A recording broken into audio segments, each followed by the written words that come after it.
Andrew Cuomo just did the least Andrew Cuomo thing in the most Andrew Cuomo way. To any neutral observer, the writing was on the wall: Andrew Cuomo needed to resign.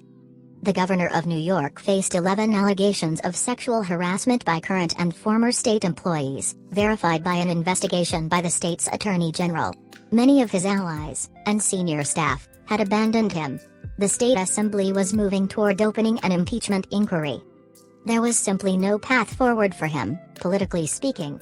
And yet, the political world seemed to recoil in shock when Cuomo announced just after noon Tuesday he was, in fact, resigning. "This is truly astonishing," tweeted Laura Namias, a former member of the New York Daily News editorial board, in the wake of the announcement. "Anyone who has covered at NYGov Cuomo knows he's like a political shark. To stop swimming willingly, to voluntarily give up power like this, is like a little death." Cuomo walked away. Which, again, was both the right thing to do. The allegations against him suggested a chief executive acting in entirely inappropriate ways toward those who worked for him, and the only option available to him.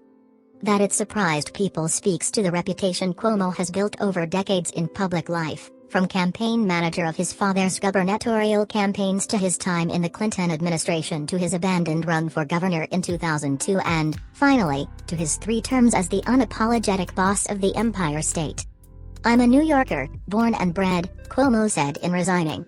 "I am a fighter and my instinct is to fight through this controversy because I truly believe it is politically motivated. I believe it is unfair and it is untruthful, and I believe it demonizes behavior that is unsustainable for society."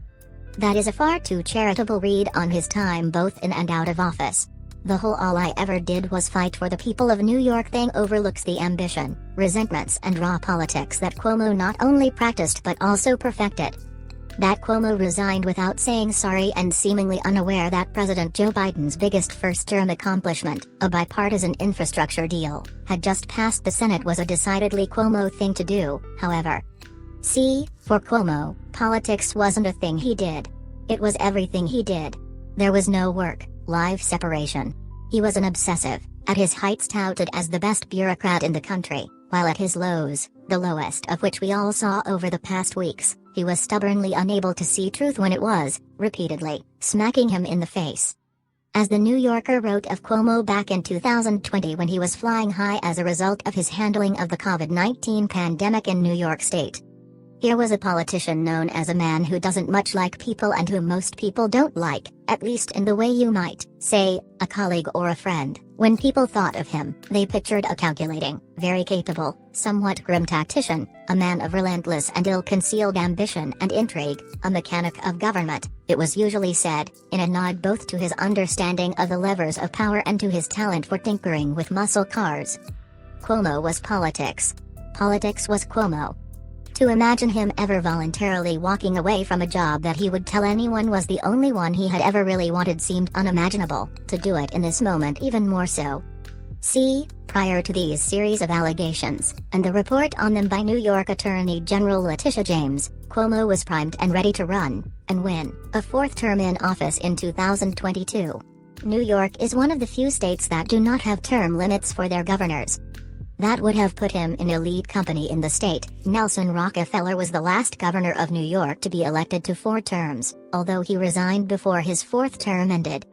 More importantly, for Cuomo, is that being elected to a 4th term would mean he had done something that his father, Mario, was not able to do.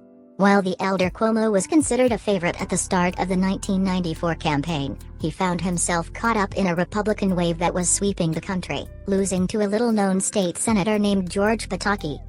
For the younger Cuomo, a 4th term would be a psychological stepping out from the massive shadow his father had long thrown over the family.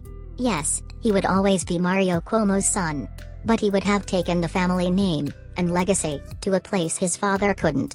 It would be a culmination of a career and a life that had been spent marinating in politics, and unapologetically so. It would be Andrew Cuomo, a man whose relentless ambition had long defined him, reaching that highest, final goal. It was the collective weight of all of that history that kept Cuomo in denial for the past week. That kept him insisting, publicly and privately, that he could beat this latest challenge back in the same way he had done all the others, by keeping his head down and outworking everyone. Such was his hubris. It blinded him to the encroaching reality of his behavior over a number of years. There are some battles that can't be won. Some behaviors that can't be explained away. Some lines that can't be uncrossed.